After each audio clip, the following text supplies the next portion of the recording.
Hi, welcome to our math. Today I'm doing a series of videos on inequalities and the absolute value of inequalities. Today, these problems say solve the following absolute value problems, graph answers, then write the answers in interval notation. So when you have a problem like this, x plus 9, the absolute value of x plus 9 is greater than 4, or even the absolute value of 7 minus 1/3 x is less than or equal to 15, both of these, because of how absolute value is graphed, it's the V graph, it looks like this or it looks like this, it means that there's going to be two solutions. And so on the surface, it looks like, oh, a linear, there's one answer. But in reality, because of the V nature of the absolute value graph, there's going to be two solutions. So what we need to do is we need to say x plus 9 is greater than 4. That's absolutely one of our answers.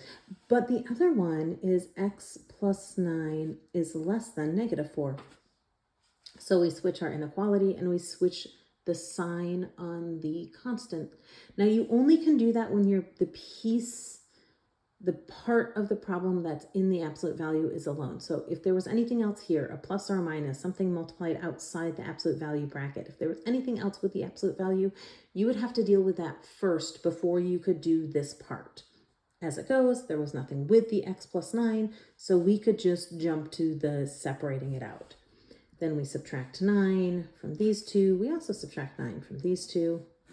We get x is greater than -5. We get x is less than -13.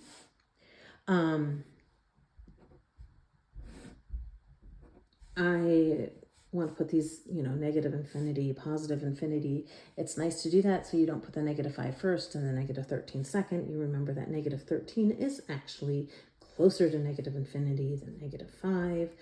If x is less than this, and it goes this way. If x is greater than this, it goes this way. Neither of these have an equal sign, so I'm going to use the parentheses as a reminder. The signs without the equal, so less than and greater than, use parentheses. The less than or equal and the greater than or equal, use your brackets because it can equal them. So if we look at our answer, we have negative infinity to -13 joined with -5 to positive infinity. That is the full answer to this problem. Okay, so over here, we have 7 minus 1/3 x is less than or equal to 15, or 7 minus 1/3 x is greater than or equal to -15. Same exact thing. Flip your inequality, flip the sign on the number. All right, so I'm going to subtract 7 here. -1/3 x is less than or equal to 8. Then I'm going to multiply both sides by -3. And when I do this, I'm going to flip my inequality sign. So x is greater than or equal to -24. I'm going to subtract 7 over here. -1/3 x is greater than or equal to -22.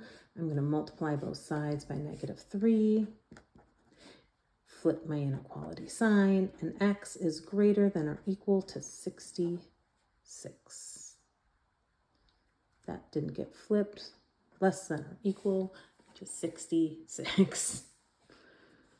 Can't just say it, I actually have to do it. Okay, so I have a -24, I have a positive 66, x is greater than here, less than here, so I am between these two. They both have the equal sign, so I'm going to use the brackets. So my interval notation is -24 to 66.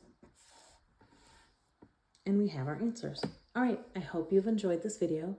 Subscribe to my YouTube channel, and I will see you on the next video.